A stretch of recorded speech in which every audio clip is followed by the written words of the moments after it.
చాలామంది ఈరోజు కాంగ్రెస్ పార్టీలో గతంలో ఏ విధంగా ఉన్నా, నేను 2018లో వర్కింగ్ ప్రెసిడెంట్గా, 2019లో పార్లమెంట్ సభ్యుడిగా, 2021లో పిసిసి అధ్యక్షుడిగా, 2023లో తెలంగాణ రాష్ట్ర రెండవ ముఖ్యమంత్రిగా బాధ్యత చేపట్టిన అంటే కాంగ్రెస్ పార్టీ బాధ్యత నుంచే నాకు ఈ ఎదుగుదల, ఈ ప్రమోషన్ వచ్చింది.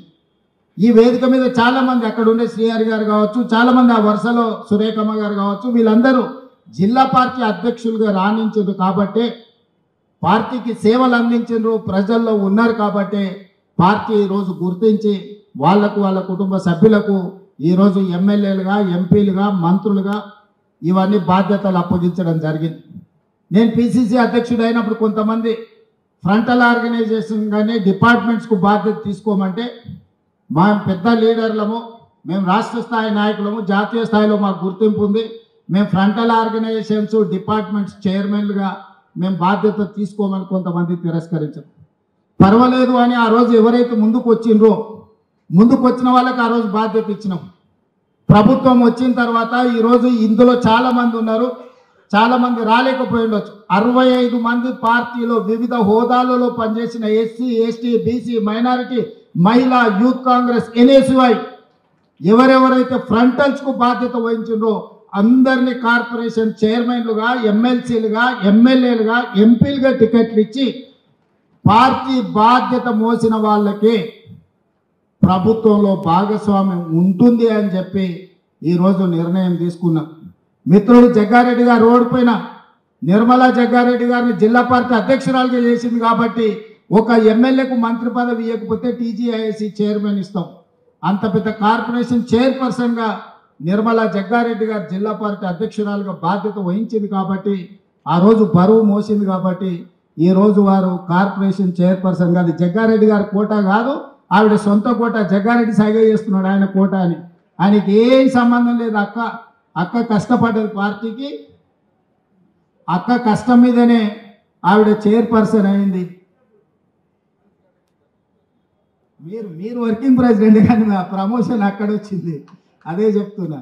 మీరు వర్కింగ్ ప్రెసిడెంట్ అయినా మీకు ప్రమోషన్ రాలే, జిల్లా ప్రెసిడెంట్కు ప్రమోషన్ ఇచ్చినాం. అంటే ఈరోజు ఈ సమావేశంలో ఉన్న మిత్రులందరికీ పార్టీలో నిర్మాణంలో మీరు భాగస్వాములు కావాలి. ఈరోజు మీకు పిసిసి అధ్యక్షుడు ఇచ్చే బాధ్యతను మీరు బాధ్యతాయుతంగా నెరవేర్చాలి. మీరిప్పుడు వైస్ ప్రెసిడెంట్, జనరల్ సెక్రటరీ అయిపోయినాం కాబట్టి మా రాజకీయ జీవితం నల్లేరు మీద నడక అనుకుంటే మీ అపాయింట్మెంట్ 3 ఇయర్సే, గవర్నమెంట్ ఇంకా 4 సంవత్సరాలు ఉంటుంది. దాదాపుగా 3.5 సంవత్సరాలు, 6 నెలలు ఎట్లాగూ 2029లో ఎన్నికలు వస్తాయంటున్నారు కాబట్టి ఇంకా 4 ఏళ్ళు ప్రభుత్వం ఉంటుంది.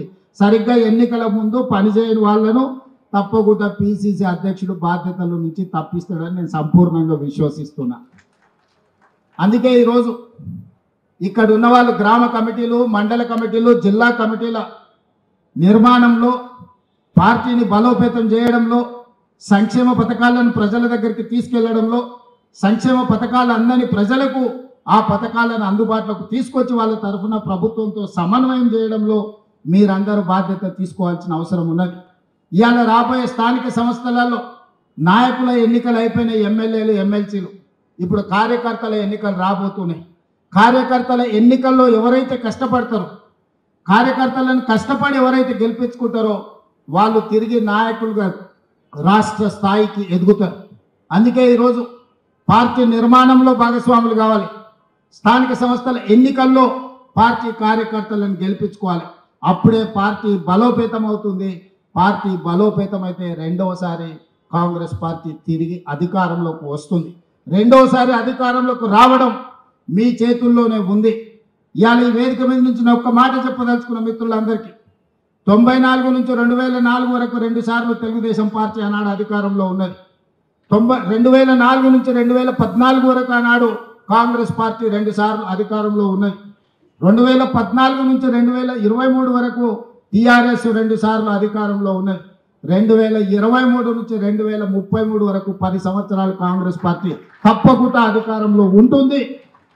ఈరోజు ఎవరెవరైతే పార్టీ కోసం పనిచేస్తారో, ఈ 10 సంవత్సరాలలో మిమ్మల్ని కాపాడుకున్న బాధ్యత పార్టీ తీసుకుంటుంది.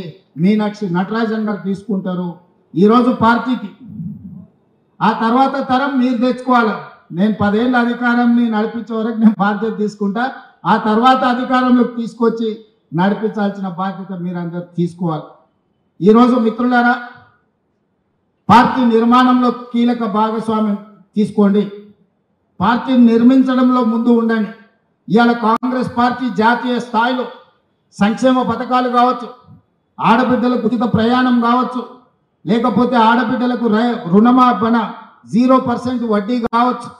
ఈరోజు నిరుద్యోగ యువకులకు సంబంధించి దేశంలోనే మొదటి సంవత్సరంలో 60,000 ప్రభుత్వ ఉద్యోగాలు ఇచ్చిన రాష్ట్రం ఏదైనా ఉంది అని అంటే అది తెలంగాణ రాష్ట్రం. మన కాంగ్రెస్ పార్టీ అధికారంలోకి వచ్చిన తర్వాతనే సాధ్యమైంది. 10 సంవత్సరాలు వాళ్ళు ఉద్యోగాలు ఇవ్వలే. ఆనాడు నోటిఫికేషన్లు ఇస్తే పరీక్షలు లేవు, పరీక్షలు పెట్టే ప్రశ్న పత్రాలు జిరాక్స్ సెంటర్లలో పల్లి బఠానీలు అమ్ముకునే పరిస్థితి. పబ్లిక్ సర్వీస్ కమిషన్ అంటే అదొక దళారుల అడ్డగా మార్చింది. కానీ మనం వచ్చిన తర్వాత వీటన్నిటిని ప్రక్షాళన చేసి 60,000 ప్రభుత్వ ఉద్యోగాలు ఇవ్వడం జరిగింది. అదేవిధంగా విద్యకు సంబంధించి టీచర్ల బదిలీలు 10 ఏళ్ళు చేయలే, 16 సంవత్సరాలు ప్రమోషన్లు ఇవ్వలే. మనం అధికారంలోకి వచ్చిన ఎంబడే 35,000 మంది టీచర్లను బదిలీ చేసినాం, 22,000 మంది టీచర్లకు ప్రమోషన్లు ఇచ్చినాం, 11,000 మంది టీచర్ల నూతన నియామకాలు చేపట్టి విద్య మీద ఫోకస్ పెట్టి పేదవాడికి విద్యను అందించాలి, ఈ దేశ భవిష్యత్తు తరగతి గదుల్లో ఉంది అని చెప్పి ఈరోజు కాంగ్రెస్ పార్టీ నిర్ణయం తీసుకున్నది.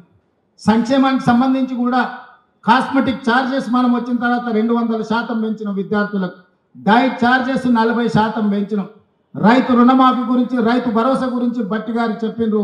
ఒక్క మాటలో చెప్పాలంటే 18 నెలల్లో రైతులకు 1,04,000 కోట్ల రూపాయలు ఖర్చు పెట్టిన ప్రభుత్వం దేశంలోనే కాంగ్రెస్ పార్టీ, తెలంగాణ ప్రభుత్వం. ఇట్లా విద్యకు సంబంధించి ఇంటిగ్రేటెడ్ రెసిడెన్షియల్ స్కూల్స్ కావచ్చు, ఇంటిగ్రేటెడ్ స్కిల్స్ యూనివర్సిటీ కావచ్చు, ఇంటిగ్రేటెడ్ స్పోర్ట్స్ యూనివర్సిటీ కావచ్చు, ఇట్లా ప్రతి విషయంలో ఈరోజు కాంగ్రెస్ పార్టీ ఆదర్శంగా నిలబడి ముందుకు వెళ్తుంది. కులగణనకు సంబంధించి 100 సంవత్సరాల కళ ఎవరు కూడా ధైర్యం చెయ్యలేదు. ఈనాడు socio economic education, employment, caste and political సర్వేను దేశంలోనే గొప్పగా నిర్వహించి లెక్కలు తేల్చి ఈరోజు మోడీ ప్రభుత్వానికి సవాలు విసిరినాం.